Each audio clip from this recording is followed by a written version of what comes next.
السلام عليكم ورحمة الله وبركاته إن الحمد لله والصلاة والسلام على من لا نبي أما بعد أعوذ بالله من الشيطان الرجيم بسم الله الرحمن الرحيم يا أيها الذين آمنوا اتقوا الله وقولوا قولا سديدا يصلح لكم أعمالكم ويغفر لكم ذنوبكم ومن يطع الله ورسوله فقد فاز فوزا عظيما وقال النبي صلى الله عليه وسلم إن الدنيا حلوات خاضرة وإن الله مستخلفكم فيها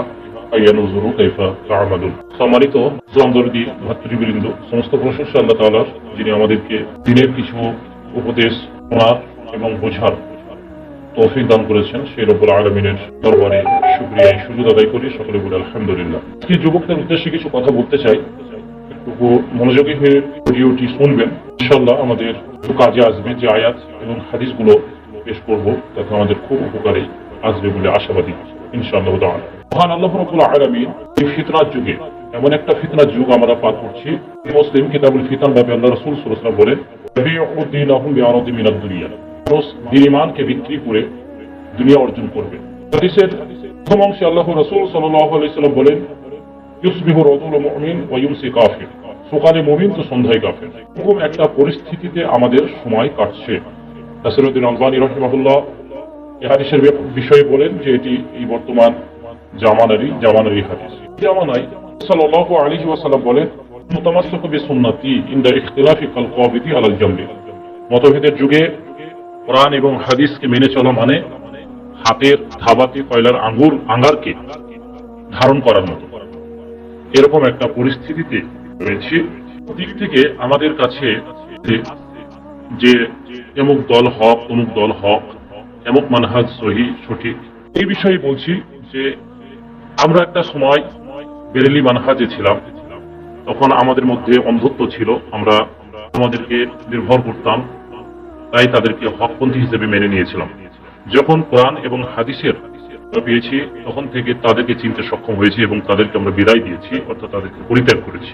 আমরা একটার পর একটা কোরআন এবং হাদিসের আলোকে তাদেরকে যাচাই করেছি এবং তাদের মধ্যে মানে যে 2 নম্বরই বা তাদের মধ্যে যে বাড়াবাড়ি সেটা ধরা পড়েছিল। এখন আমরা একটা পথ এবং একটা তরিকা পেয়েছি, যেটা ইহদিনাস সিরাতাল মুস্তাকিম। এই পথকে পাওয়ার পরে যদি আমাদের আবার ফের সেই পুরনো গোড়ামি থাকে, তাহলে আমাদেরকে আল্লাহ রাব্বুল আলামিন আমাদেরকে আবার ফের অন্ধকারের জায়গায় ফেলে দিবেন।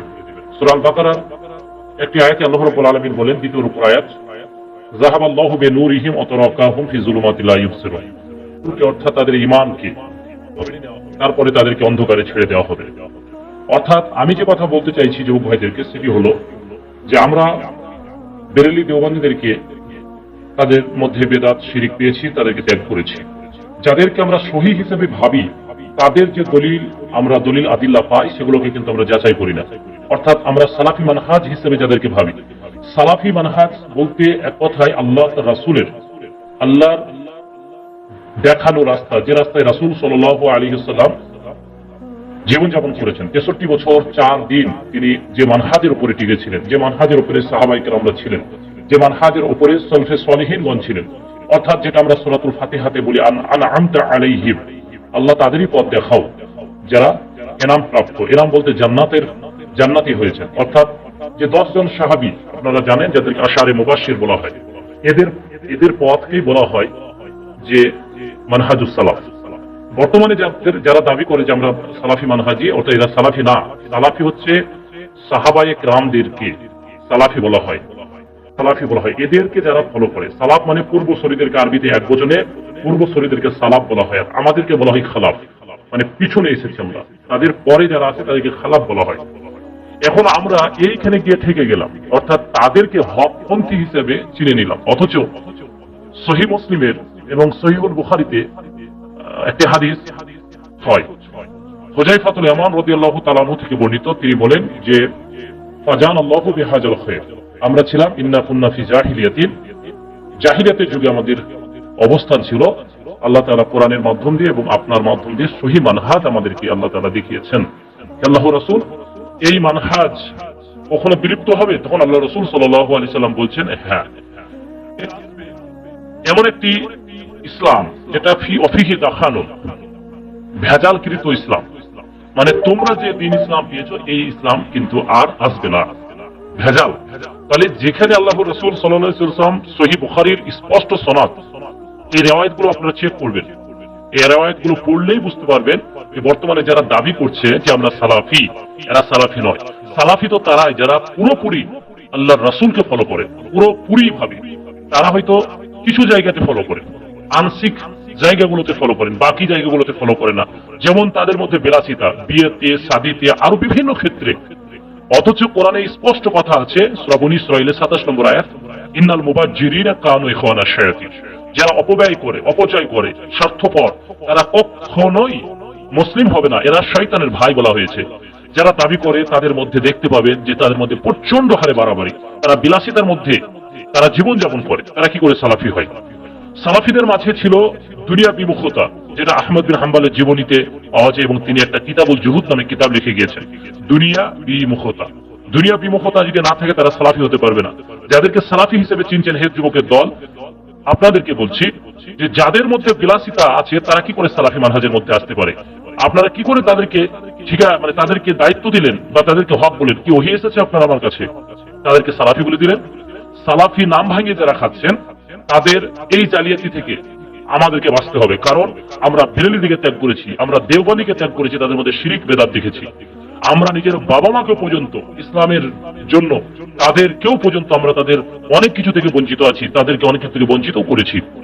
সেই জায়গায় আমরা কি করে এই বিলাসিতা আলেমদেরকে, যারা বাতিলের বিরুদ্ধে কথা বলতে পারে না, আল্লাহ রাসূল সাল্লাল্লাহু আলাইহি সাল্লামের হকের পক্ষেই ছিলেন, তার জন্য আল্লাহ রাসূল সাল্লাল্লাহু আলাইহি সাল্লামের উপরে তাখলিফের ঝিলে এত কষ্ট এসেছিল, মক্কির জীবনে এত কষ্ট এসেছিল যে সহ্য করার মতো নয়। হযরত খাব্বাব রাদিয়াল্লাহু তাআলা আনহু তাদের সিস্টেমকে না মানার জন্য তিনাকে আগুনে শোয়ানো হয়েছিল। তাহলে আপনারা সেই মানহাজকে ফলো করেন যে মানহাজ আল্লাহ রাসূল ছিলেন। কোরআনুল কারীমে আল্লাহ রাব্বুল আলামিন বলেছেন, লাকাদ কানা লাকুম ফি রাসূলিল্লাহি উসওয়াতুন হাসানাহ, তোমাদের উত্তম মডেল তোমাদের নবী মুহাম্মদ সাল্লাল্লাহু আলাইহি ওয়াসাল্লাম।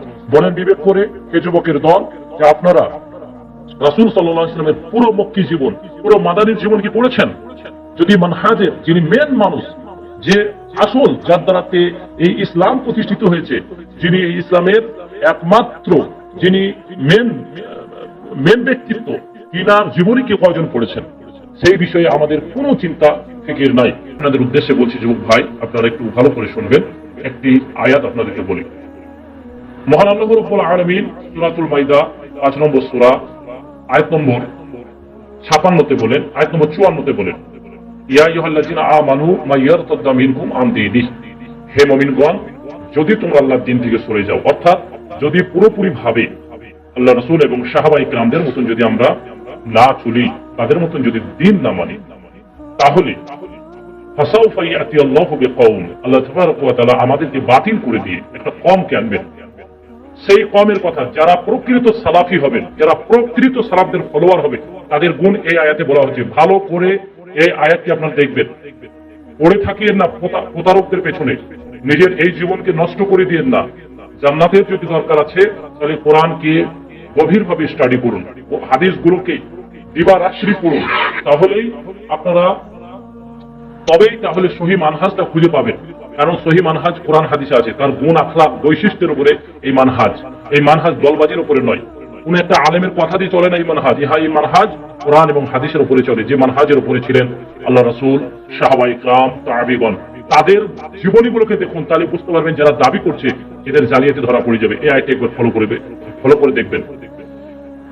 এই সালাফি যারা হবেন বা যারা সালাফদেরকে ফলো করবেন, তাদের ব্যাপারে আল্লাহ রাসূল সাল্লাল্লাহু আলাইহি ওয়াসাল্লাম বলেন, ইউহিব্বুনাহুম ওয়া ইউহিব্বুনা, আল্লাহ তাদেরকে ভালোবাসবেন, আল্লাহকেও তারা ভালোবাসবেন। আজিল্লাতিন আলাল মুমিনিন, তারা মুমিনদের প্রতি নরম হবে। যারা কাবাকে বিশ্বাস করে, যারা পশ্চিম মুখে নামাজ পড়ে হালাল পশু খায়, তাদেরকে মুমিন হিসেবে স্বীকৃতি দিতে বলেছেন আল্লাহ রাসূল এবং মহান আল্লাহ রাব্বুল আলামিন।